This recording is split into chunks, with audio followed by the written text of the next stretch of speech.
Heureux de vous savoir nombreux au rendez-vous de cette session d'information sur Canal 3 Bénin. Voici les grandes articulations de ce journal. Des ministres du gouvernement rendent un vibrant hommage au professeur Paulin Mtonji, rappelé à Dieu le vendredi 2 février 2024. Une délégation était au domicile de l'illustre disparu pour exprimer les condoléances de la nation à la veuve et à toute la famille éplorée. Les détails dans un instant. Et pendant ce temps, le ministre de l'Intérieur et de la Sécurité publique revient sur le décret de mise à la retraite d'office des forces de défense et de sécurité au Bénin. Alassane Seydou apporte des clarifications sur le sujet. Dans ses propos, on retient qu'il ne s'agit pas d'une mesure punitive, mais plutôt d'une disposition statutaire suivie de mesures d'accompagnement. Toujours sécurité dans ce journal, la police républicaine et le Centre national de sécurité routière sont décidés à réprimer avec la dernière rigueur toutes les formes d'infraction du code de la route. Lors d'une rencontre d'échange tenue ce mardi avec les motards et les émigrants, les autorités ont une fois encore placé les usagers devant leurs responsabilités. C'est un échange qui annonce le débarrage sous peu d'une vaste opération de répression. Voilà pour les titres. Mesdames et messieurs, merci d'avoir choisi Canal 3 Bénin pour vous informer. Rappelez à Dieu le vendredi 2 février 2024, les condoléances de la nation pleuvent à l'endroit de sa famille. Ce mercredi, une forte délégation du gouvernement composée des 3 ministres de l'Éducation s'est rendue au domicile du professeur Paulin Mtonji. Occasion pour les membres de cette délégation d'exprimer leur vive et douloureuse compassion à la veuve et à l'ensemble de la famille de l'illustre disparu. Les détails avec Clément Tchadé. Quelques jours après le décès du professeur Mtonji, les ministres des 3 ordres de l'enseignement au Bénin sont au domicile de l'illustre disparu ce mercredi. Tous dans la consternation, les 3 membres du gouvernement sont allés exprimer leur compassion à la famille éplorée. Durant plus d'une vingtaine de minutes, les patrons du secteur de l'éducation sont restés avec la veuve, les enfants et les autres parents du feu Mtonji. Ceci afin de les consoler. Vous savez avec nous que le professeur émérite Paulin Mtonji n'est plus quelqu'un que nous devons présenter. Il a tellement semé, il a tellement marqué les esprits. On le connaît pour son combat contre tout ce qui peut être vulnérable au système éducatif. On le connaît pour sa générosité. Et la dernière fois, vous avez certainement vu sur les ondes le livre qu'il a bien voulu partager à toute la communauté universitaire scientifique. Un livre qui existait un peu partout, qui est connu dans tout le monde entier, en anglais, en allemand, et qui n'est pas connu chez lui. Il s'est battu pour le rendre disponible, aussi bien pour tous les acteurs de ce système que pour les jeunes générations. Nous voyons une démonstration de ce qu'il est, un homme de grande générosité, très humble et qui a un grand sens d'écoute.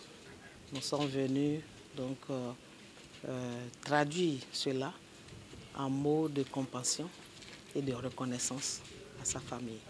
Vous savez également que pour le Conseil national de l'éducation, il a été le premier président. Donc, et ce conseil qui est cet organe de régulation de tout le système, il a eu à faire avec toute son équipe un travail impressionnant et qui continue de nourrir donc, les différentes actions que nous menons actuellement.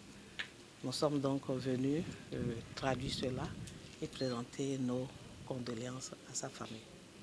La veuve et les membres de la famille Mtonji ont saisi l'occasion pour exprimer leur reconnaissance au gouvernement quant à la démarche entreprise.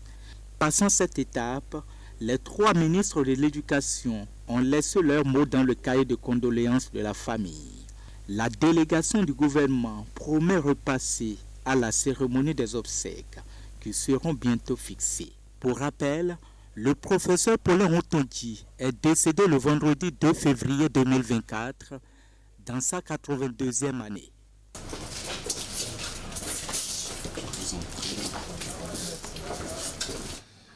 Une autre délégation était également au domicile du professeur Paulin Hontonji, c'est celle du Parti Les Démocrates, conduite par l'ancien président de la République, Boni Yayi, composé de plus hauts responsables de cette formation politique. La délégation est allée témoigner sa compassion à la famille éplorée.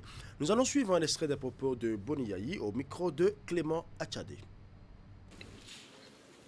En tant qu'homme de foi, je peux vous dire qu'il s'agit d'un enlèvement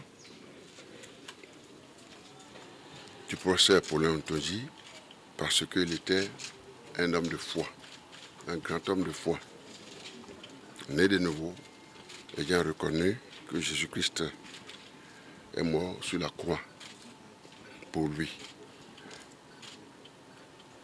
Je le dis parce que notre destin s'était croisé voici maintenant bien des années, comme vous l'avez si bien dit. Il a servi la République au cabinet du président M. Dieudonné Seglo en tant que ministre. Il a eu l'occasion aussi également de travailler avec moi au moment où j'étais aux affaires. Il présidait le Conseil national de l'éducation. Donc je peux vous dire que une grande perte pour la République et que le professeur Paulin était donc, comme je l'ai dit tantôt, un grand homme de foi. Il était aussi, à travers ce parcours, j'allais dire, un grand homme de sagesse, de savoir et de connaissance. Le professeur Paulin a servi cette République-là durant toute sa vie, depuis la conférence nationale des forces vives de la nation. Il était omniprésent partout jusqu'à ce que cet événement puisse avoir lieu. Il a allumé une flamme aux côtés de la République, et la jeunesse béninoise doit pouvoir en tenir compte. Une flamme qu'on peut être homme de foi, grand homme de connaissance, de sagesse et grand homme d'État, un homme politique. Il a animé, il a renforcé, il a contribué au renforcement de la démocratie dans notre pays. C'est pourquoi nous avons fait ce déplacement. Et je pense que de par sa foi, eh bien, notre Père Céleste, Dieu Tout-Puissant, veillera sur la République, veillera sur sa famille et ses parents et alliés. Je vous présente alors mes condoléances et mes condoléances à la République également. Et que Dieu puisse accueillir le professeur dans sa cité céleste tout en comblant la République de sa grâce. L'information circule depuis quelques jours. Le chef de l'État va probablement échanger avec les professionnels des médias demain. Jeudi, l'actualité nationale et celle de la sous-région seraient au programme de cette séance de questions-réponses entre les journalistes et le président Patrice Talon. Un exercice de plus en plus fréquent avec la presse nationale et internationale. Il faut préciser que ce sera la première sortie médiatique du président de la République depuis le dépôt de la proposition de loi portant révision de la Constitution au bureau de l'Assemblée nationale. L'actualité dans la sous-région est aussi fortement marquée par le report de la présidentielle au Sénégal avec les conséquences politiques majeures. L'exercice de demain sera donc le troisième d'une série en 2 mois après l'entretien accordé à la radio nationale en fin décembre sur l'actualité politique et l'entrevue avec les confrères de la presse internationale le 17 janvier dernier au lendemain des Vodun Days. Parlons à présent du ministre de l'Intérieur et de la Sécurité publique qui est revenu sur le décret de mise à la retraite d'office des forces de défense et de sécurité au Bénin. Alassane Seyedou a apporté une clarification sur le sujet.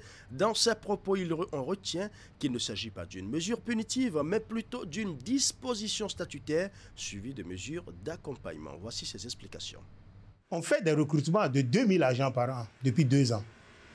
Et la dynamique sera maintenue pendant des années, c'est dire que l'intention n'est pas de diminuer les effectifs. Aujourd'hui, parmi les agents de la police, nous avons des agents qui n'ont pas une capacité de rendement appréciable. Nous avons des agents qui ont occupé des postes de responsabilité qui sont tels qu'il est difficile aujourd'hui de les remettre dans l'organigramme parce qu'ils risquent d'être commandés par des gens qu'ils avaient commandés par le passé. Et dans une structure aussi hiérarchisée, dans un corps aussi hiérarchisé que la police, c'est difficile. C'est difficile de les faire commander par des gens qu'ils avaient commandés par le passé. Souvent, ils sont sans poste, sans attribution. Ce sont tous ces gens-là que nous avons voulu passer à la retraite d'office. Au niveau de la police, il y a plusieurs corps. Il y a le corps des agents de police, il y a le corps des brigadiers, le corps des officiers et le corps des inspecteurs généraux. Par rapport à l'effectif global, chaque corps doit représenter une certaine proportion. Lorsque le corps qui est supérieur a une proportion qui est trop importante, les agents qui sont au niveau du corps inférieur ne peuvent pas avancer normalement. Parce qu'on doit respecter ces proportions-là. Et c'est ce qui se passe aujourd'hui au niveau de la police. Nous avons beaucoup d'officiers, nous avons des officiers de différents grades, ce qui fait que ceux qui sont au niveau inférieur ont du mal à évoluer. Et si on ne les fait pas avancer, ils seront démotivés. Il y en a d'ailleurs qui démissionnent. Or, nous avons besoin d'eux pour moderniser la police. Le gouvernement ne peut pas laisser les agents aller à la retraite sans mesure d'accompagnement. Donc, des mesures ont été prises. La première mesure, c'est que lorsque vous êtes admis à la retraite d'office, la pension que vous percevez, c'est exactement la pension que vous devriez percevoir si vous aviez eu une carrière qui s'est déroulée normalement jusqu'à la fin. En dehors de cela, au cours de l'an 1 de la retraite d'office, de la mise à la retraite d'office, vous avez une allocation mensuelle compensatrice qui représente la différence entre votre pension et votre dernier salaire, sans les primes et les indemnités. Étant entendu que ce n'est pas une mesure punitive, c'est une mesure qui a été prise pour améliorer la compétence et l'efficience de la police. Sécurité toujours, le maire Luc Sekondi Atrokpo, président de l'Association nationale des communes du Bénin, était dans les contrées de Segbonan et Malanville. Une visite qui a pour but de constater la mise en œuvre du projet prévention de l'extrémisme violent à travers l'autonomisation des jeunes et des femmes. Prevent, c'est le nom du projet dans ces deux communes bénéficiaires. Reportage.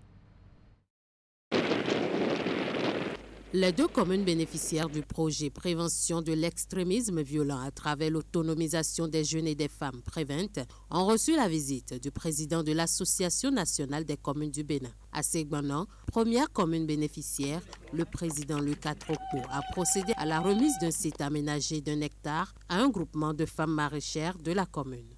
Ce don-là, c'est très capital pour nous les femmes. Je suis une femme leader dans la commune de Segbonan. J'ai couru depuis longtemps derrière le maire.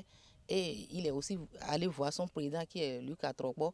Et ils ont exaucé notre prière. Parce que c'est sur ça, chaque matin et soir, nous sommes en train de prier pour ça. Et Dieu a exaucé nos prières jusqu'à l'arrivée du maire Luc Atrokpo aujourd'hui dans la commune de Segbonan, qui est le président des maires. C'est pour vraiment, au nom de la population, vous remercier. Je l'avais déjà dit avant votre arrivée, pendant qu'on parlait de ce projet, que c'est nous, notre projet, nous les maires.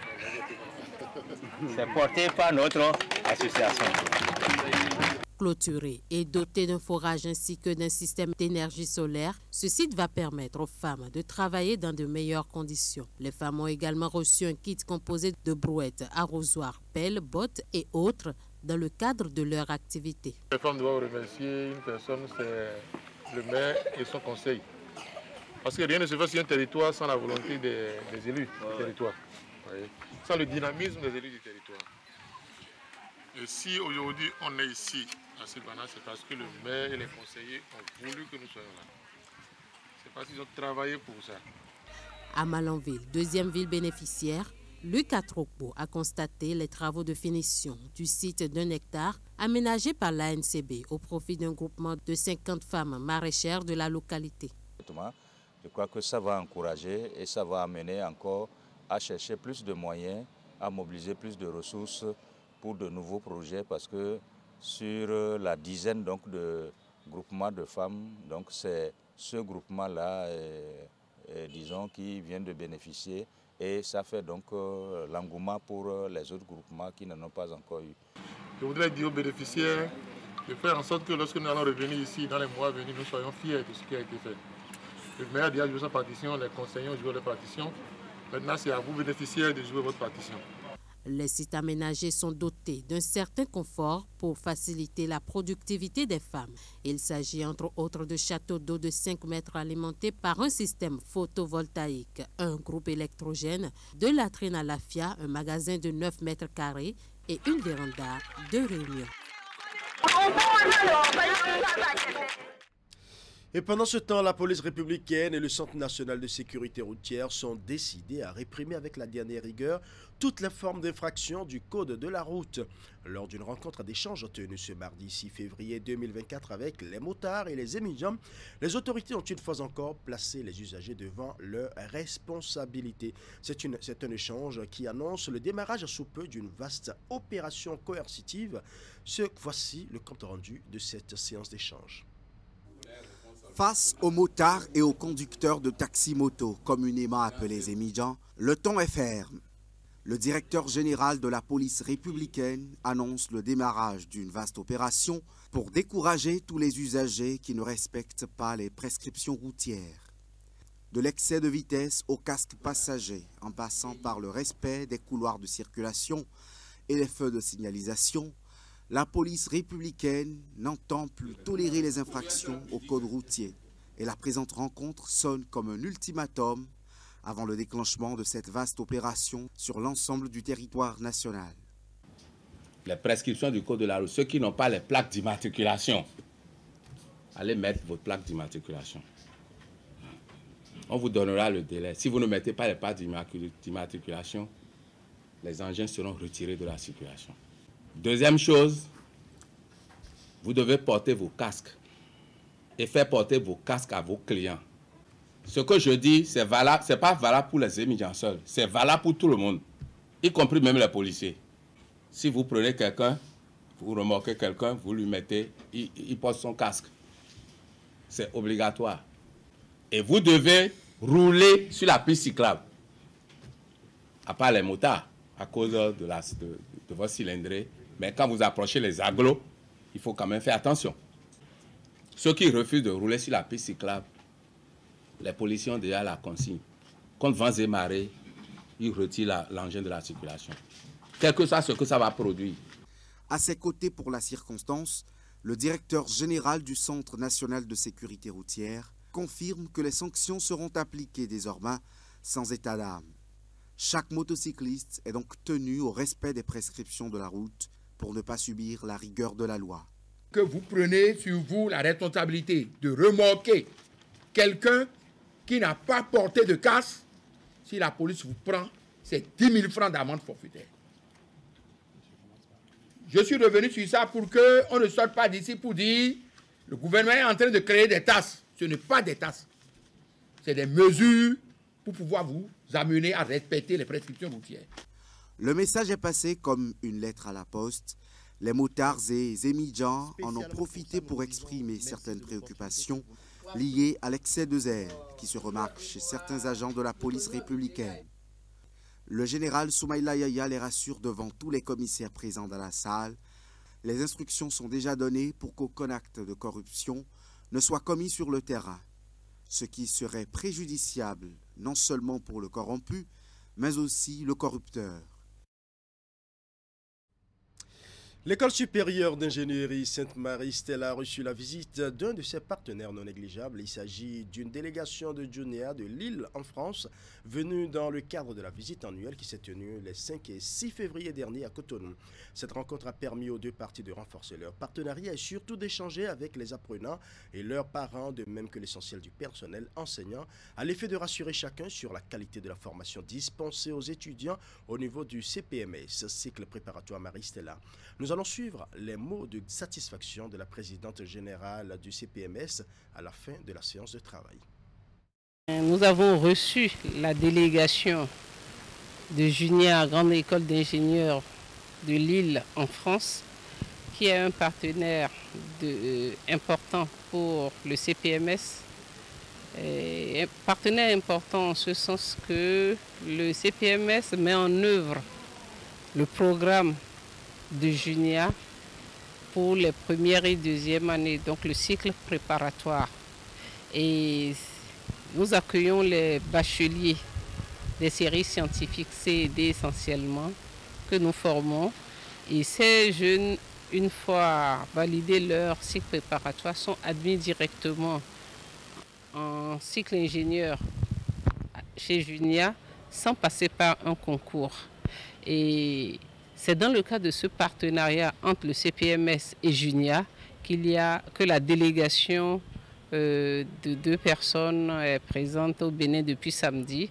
Et durant leur séjour, nous avons eu à rencontrer les différents acteurs du cycle préparatoire Sainte-Marie-Stella, à savoir les étudiants de première année, de deuxième année, les enseignants, l'Institut français, les parents d'étudiants, de ceux qui sont en première, deuxième année et des parents de ceux qui sont en troisième, quatrième année en France.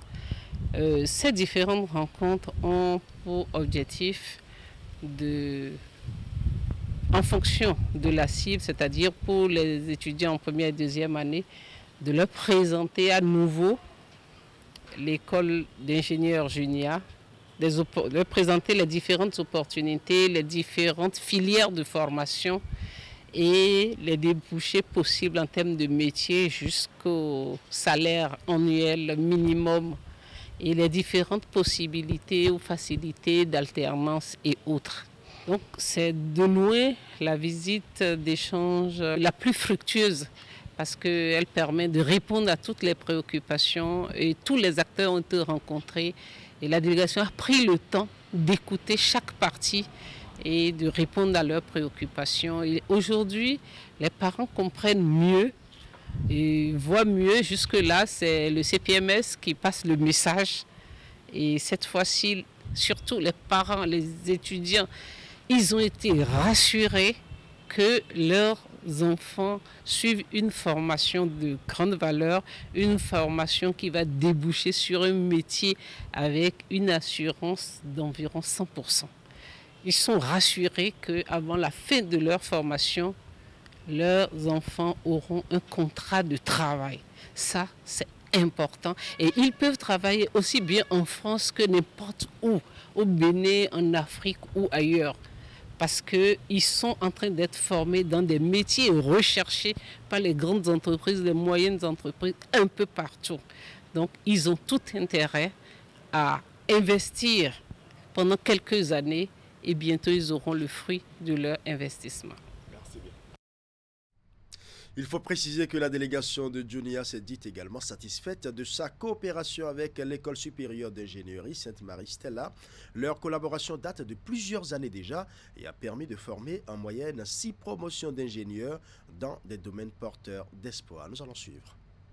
Dans le cadre de cette mission ici, notre présence ici à Cotonou, avec mon collègue Yop Lensink, ça a été aussi de rencontrer les différents acteurs qui œuvrent dans le cadre de cette coopération, que ce soit finalement les étudiants qui sont les acteurs principaux, qui vont se préparer ici à Cotonou, puis venir étudier à Junia à Lille. Leurs parents également qui apportent un soutien moral, financier aussi auprès de leurs enfants qu'on a pu rencontrer donc aujourd'hui pour pouvoir leur présenter l'école, leur présenter le cadre dans lequel leurs enfants vont être à partir de l'année prochaine, vraiment dans cette optique de les rassurer finalement. Ça peut être aussi anxiogène pour des parents de voir leur enfant d'à peine une vingtaine d'années partir comme ça pour un autre continent, une autre ville, un autre cursus académique pour obtenir un diplôme finalement. Donc de les voir partir comme ça, on essaie de les rassurer. Nous, à Djunia, lorsque les étudiants arrivent, on essaie de poursuivre cet accompagnement, notamment avec l'accompagnement des relations internationales dont je fais partie. Donc vraiment, on est très satisfait que ce soit du comportement de ces étudiants, de leur niveau académique. On a aussi beaucoup échangé aujourd'hui sur les étudiants qui sont actuellement chez nous à Lille, de leurs résultats académiques et qui sont complètement satisfaisants, donc ils sont très bien partis pour obtenir le diplôme d'ingénieur. En fait, ici, nous sommes dans un partenariat par rapport à, au final, un besoin que nous ressentons au niveau du monde de l'entreprise. Nous sommes une école d'ingénieurs, donc notre but, c'est répondre à une demande des entreprises qui peuvent être françaises comme multinationales. Et en fait, ici, nous avons des besoins très forts au niveau de l'Afrique de l'Ouest en termes de personnes qualifiées qui peuvent travailler pour les entreprises françaises, multinationales, mais également ici sur les territoires, par exemple béninois. Donc en fait, nous, à travers un partenariat avec le CPMS, nous essayons de répondre à une demande qui existe au niveau national, mais finalement aussi à une attente, un besoin, aussi des familles qui veulent avoir le meilleur diplôme, la meilleure chance de carrière pour leurs jeunes. Et donc dans ce sens-là, le partenariat a été créé en 2015. Tous les jours, les nouvelles technologies nous amènent à créer des nouvelles formations, de nouveaux besoins sur le terrain et avoir des jeunes formés sur ce type de technologie. Et ça, on est capable de faire ça dans une école d'ingénieurs. Donc on se met à jour chaque fois. Et en fait, notamment sur le domaine du numérique, il y a notamment au Bénin et dans l'Afrique de l'Ouest un potentiel énorme parce que les infrastructures commencent à se mettre en place. Et voilà. Donc on essaie de répondre à cela. Donc c'est vraiment des secteurs dans lesquels il y a beaucoup d'attentes, beaucoup d'emplois. Parlons à présent de l'atelier de renforcement des capacités des journalistes en gestion des urgences de santé publique. C'est une initiative du projet REDIS au profit des professionnels des médias. Cette deuxième et dernière journée a été consacrée à plusieurs activités, au nombre desquelles des visites de terrain et une communication. Elle a été sanctionnée bien évidemment par une remise d'attestation aux participants. Nous allons suivre. Associer les hommes des médias, toutes catégories confondues, à la gestion des épidémies au Bénin. C'est la vision derrière cet atelier organisé par le projet REDIS. L'activité consiste à renforcer les capacités de ces acteurs sur la gestion des urgences de santé publique et la mise en œuvre des activités du projet. C'est surtout pour renforcer votre capacité sur le rôle que vous aurez à jouer en cas d'épidémie au Bénin, en cas de crise sanitaire.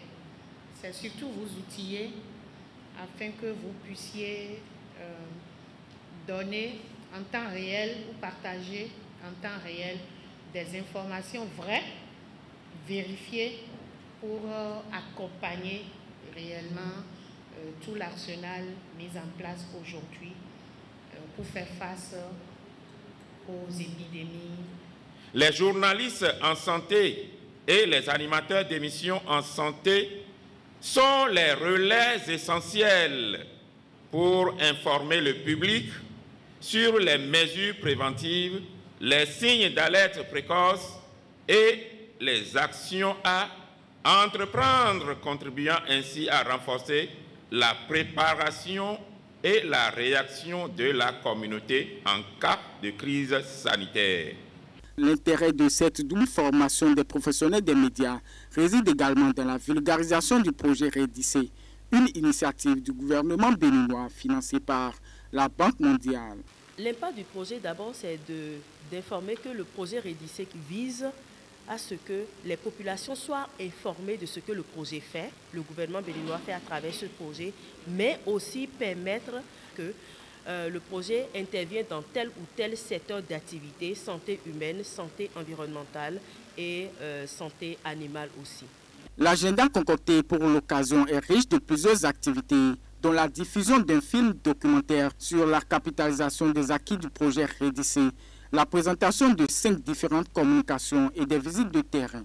L'atelier est prévu pour durer une journée et demie. Autre volet de l'actualité, l'élection présidentielle au Sénégal initialement prévue pour le 25 février 2024 ne va se tenir que le 15 décembre de cette année. Ainsi, en a décidé le Parlement sénégalais qui a adopté sans débat la proposition de loi du report du scrutin, une actualité survenue par les Sénégalais, suivie par les Sénégalais résidant au Bénin. Que pense-t-il de la situation? Une équipe de notre rédaction a rencontré quelques-uns à Cotonou. Leurs avis sont diversifiés sur la question. Suivons. Depuis 2012 qu'on est, il ne fait que voir ce qui va progresser le Sénégal, pas ce qui va mettre arrière au Sénégal. Donc si aujourd'hui il veut amener une loi pour qu'on repousse les élections quelques mois, c'est pour le bonheur de tous les Sénégalais. Parce qu'il y a certains candidats qu'on a calés, il faut qu'on les ramène dans la course. Pour ce qu'on va savoir, ce qu'il pèse dans le pays. C'est lui que les Sénégalais ont confiance, ils vont voter pour lui s'il est élu par démocratiquement. On lui donne le pouvoir. Mais on ne peut pas faire les élections à proches comme ça, c'est qu'un conteste là-bas, l'autre conteste là-bas. Et puis un candidat potentiel comme Kandi Wade, on dit qu'il est écarté dans le comment on appelle ça, dans les courses là, c'est pas possible quoi. Aujourd'hui, si tu étais là au Sénégal en 2012, tu viens en 2024 aujourd'hui au Sénégal, si on te dit c'est le Sénégal que tu vas dire non, c'est pas possible. Quel président qui a fait ce qu'il a fait? Donc le président Macky Sall, on doit le remercier à tous les jours, à tout le temps, en Afrique même en général. Je vois que c'est une très bonne décision. C'est dur quand même, c'est très difficile à comprendre.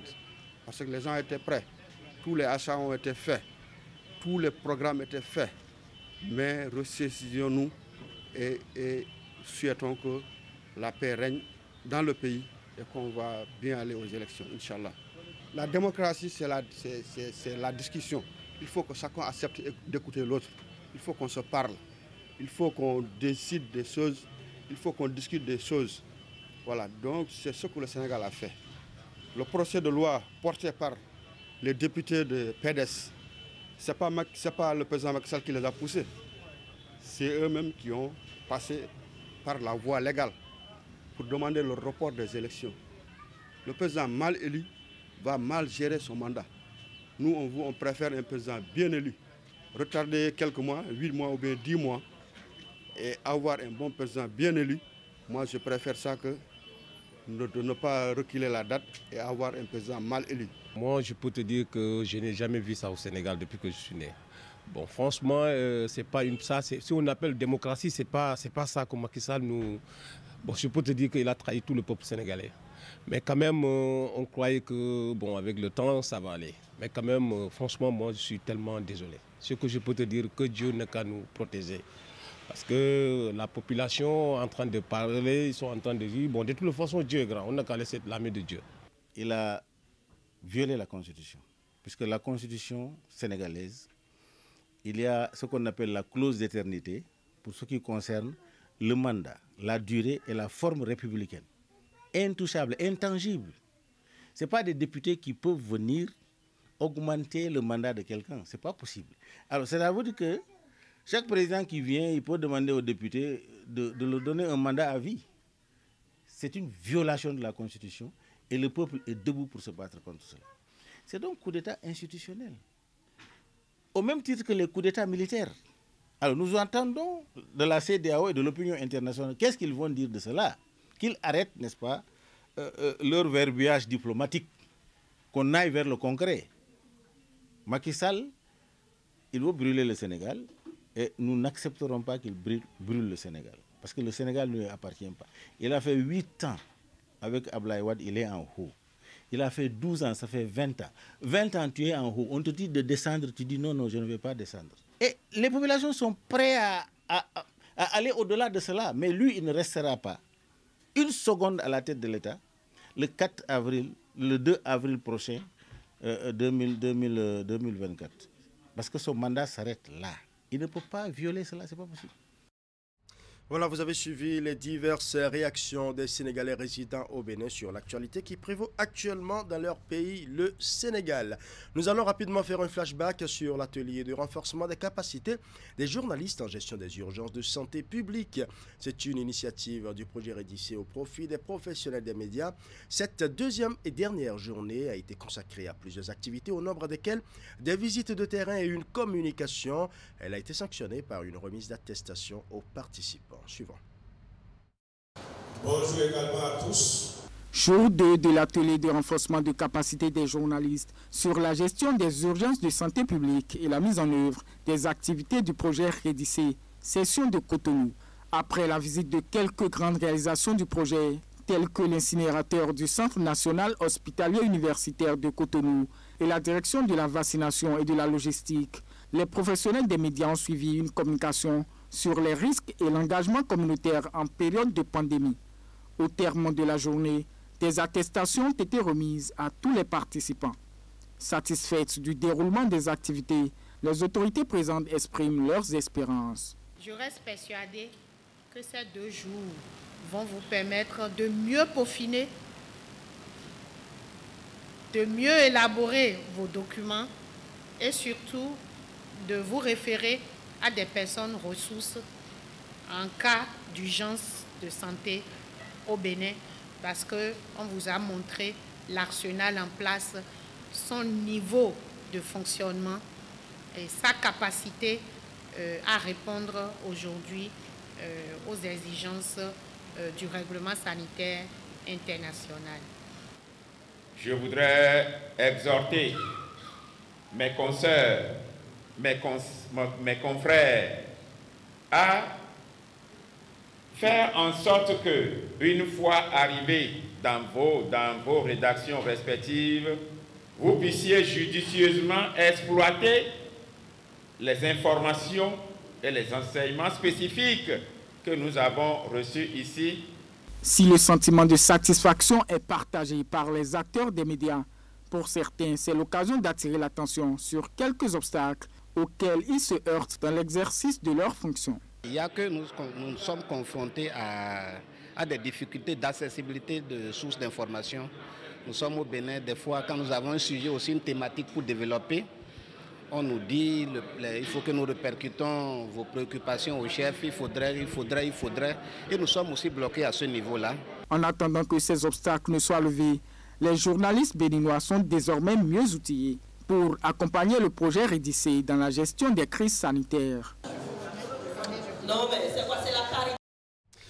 En sport, la 34e édition de la Coupe d'Afrique des Nations a entamé ce mercredi l'étape des demi-finales. Les 4 nations encore en course pour l'Association du Sénégal disputent ce soir 2 places en finale. Les Super Eagles du Nigeria, tombeurs des Palancas Negras de l'Angola, en quart de finale affrontent en ce moment même les Bafana Bafana de l'Afrique du Sud, tombeurs des Requins Bleus du Cap-Vert en quart. Le score à l'issue des 90 minutes est d'1 but partout. Actuellement, ils sont à l'étape des prolongations. À 21h, la seconde affiche des demi-finales va opposer la Côte d'Ivoire, pays hôte, à la République démocratique du Congo. Sportivement vôtre. On se retrouve très bientôt.